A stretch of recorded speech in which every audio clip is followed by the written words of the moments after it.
ஒரு மகிழ்ச்சியான செய்தி. இதயம் நல்லெண்ணெயின் விலை லிட்டருக்கு ரூபாய் 105 குறைஞ்சிருக்கு.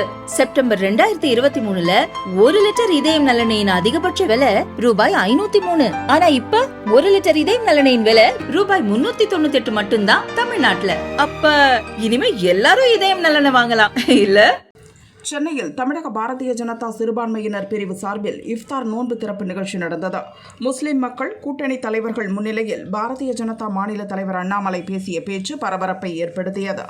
என்னுடைய அன்பு வேண்டுகோள், ஒரு 10 நிமிஷம் இந்த நோன்பு நிகழ்வு முடிந்த பிறகு வீட்டுக்கெல்லாம் போகும் பொழுது கொஞ்சம் உங்களுடைய மனதை திறந்து, ஒரு 10 நிமிஷம் மனதை திறந்து பாரத பிரதமர் நரேந்திர மோடி ஐயாவை பற்றி, தேசிய ஜனநாயக கூட்டணி எங்கேயாவது நாம சிறுபான்மை மக்களுக்கு எதிரியாக எங்கேயாச்சும் இருந்திருக்கிறோமா அப்படின்னு நீங்க ஒரு 10 நிமிஷம் யோசிச்சீங்கன்னா போற, வேற எதுவும் எனக்கு வேண்டாம். நான் பேசுகின்றேன், நான் புகழ்ந்து பேசுகின்றேன், எங்களுடைய தலைவர்களை நாங்கெல்லாம் புகழ்ந்து பேசுகின்றோம் என்பதை தாண்டி உங்களுடைய பாதத்தை தொட்டு நான் கேட்பது 10 நிமிஷம் மனசை திறந்து, தேசிய ஜனநாயக கூட்டணியினுடைய தலைவர்கள் யாராவது தப்பு பண்ணியிருக்கிறோமா, இந்தியாவிலே 11 ஆண்டு ஆட்சி காலத்தில் எங்கேயாச்சும் தப்பு நடந்திருக்கா அப்படிங்கறத ஒரு நிமிஷம் நீங்க யோசிச்சு பாருங்க. அந்த தப்புக்கு பாரதிய ஜனதா கட்சியோ தேசிய ஜனநாயக கூட்டணியோ பாரத பிரதமர் நரேந்திர மோடி அவர்களோ எங்கேயாச்சும் காரணமான ஒரு நிமிஷம் யோசிச்சு பாருங்க.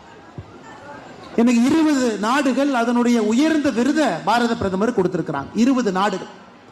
ஆனா எத்தனை பேருக்கு தெரியும், அதுல 7 இஸ்லாமிய நாடுகள் தன்னுடைய உயரிய விருதை பாரத பிரதமர் கொடுத்திருக்கிறாங்க. எத்தனை பேருக்கு தெரியும்? சவுதி அரேபியாவுடைய உயரிய விருது ஆர்டர் ஆஃப் அப்துல் அஜீஸ், ஒரு இஸ்லாமிய நாடு. மெக்கா மதினா 2 புண்ணிய ஸ்தலங்கள் இருக்கக்கூடிய நாடு, அதனுடைய உயர்ந்த விருதை, நாட்டினுடைய விருதை பாரத பிரதமர் நரேந்திர மோடி அவர்களுக்கு 2016 கொடுத்திருக்கிறாங்க. ஆப்கானிஸ்தான் நாட்டினுடைய உயர்ந்த விருது State Order of Ghazi Amir Amanullah Khan 2016 Bharata பிரதமர் நரேந்திர மோடி அவங்களுக்கு கொடுத்திருக்கிறாங்க. பாலஸ்தீன் நாட்டினுடைய உயர்ந்த விருது Grand Collar of the State of Palestine Bharata பிரதமர் நரேந்திர மோடி கொடுத்திருக்கிறாங்க. யுனைடெட் அரபு எமிரேட்ஸ் உயர்ந்த விருது ஆர்டர் ஆஃப் சயீத் பாரத பிரதமர் நரேந்திர மோடி கொடுத்திருக்கிறார். பஹ்ரைன் நாட்டினுடைய உயர்ந்த விருது King Hamad Order of Renaissance Bharata பிரதமர் நரேந்திர மோடி கொடுத்திருக்கிறார். ஈஜிப்ட் நாட்டினுடைய உயரிய விருது Order of the Nile Bharata பிரதமர் நரேந்திர மோடி கொடுத்திருக்கிறார். குவைத் நாட்டினுடைய உயரிய விருது Order of Mubarak Al Kabeer 2024 கொடுத்திருக்காங்க. அது மட்டும் தாங்க நான் சொல்றேன். இந்த நாடுகள் எல்லாம் இன்று பாரத பிரதமர் நரேந்திர மோடியாவுக்கு சிவப்பு கம்பளத்தை விரித்து வரவேற்பு கொடுத்துக் கொண்டிருக்கின்றார்.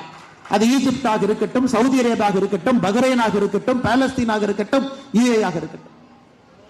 ஆனா இங்க சும்மா மணிப்பூர் மேப்ல எங்க இருக்குன்னே தெரியாது. தமிழகத்தினுடைய முதலமைச்சர் ஐயா மு.க. ஸ்டாலின் அவர் கையில் இந்திய வரைபடத்தை கொடுத்து மணிப்பூர் மேப்பை தொட்டு காட்டு, நான் காலையில் அரசியல் விட்டு போயிடுறேன். மணிப்பூர் எங்க இருக்குன்னே தெரியாது, சத்தியமா தெரியாது. ஒரு பெண்ணை கொடுத்து மார்க் பண்ண சொல்லுங்க, தெரியாது. மணிப்பூர்ல நடந்ததற்கு பாரதிய ஜனதா கட்சி, பாரத பிரதமர் நரேந்திர மோடி அவர்கள் காங்கிரஸ் ஆட்சி காலத்தில் 10 ஆண்டு காலம் மணிப்பூர்ல என்ன நடந்துச்சு உங்களுக்கு தெரியும். Armed forces special powers act அந்த சட்டத்தை எடுக்க வேண்டும் என்பதற்காக அங்கிருந்த தாய்மார்கள் எல்லாம் ஆடையை கலட்டி விட்டு ரோட்டில் நடந்து போனாங்க காங்கிரஸ் ஆட்சி காலத்தில். அந்த மணிப்பூர் கொஞ்சம் கொஞ்சமாக அமைதி திரும்பி வந்து கொண்டிருக்கும் பொழுது 2 சமுதாயத்திற்கு ஏற்பட்ட நடந்த பிரச்சனையை இன்னைக்கு மறுபடியும் மாநில அரசு ராஜினாமா செய்து ஆளுநர் ஆட்சி மறுபடியும் அது ஒரு கண்ட்ரோலுக்கு வந்திருக்கு. எங்க நடந்தாலும் உடனே பாரதிய ஜனதா கட்சியின் மீது, தேசிய ஜனநாயக கூட்டணி மீது பழியை போடுவது மட்டுமே முழு நேரமாக நம்முடைய முதலமைச்சர்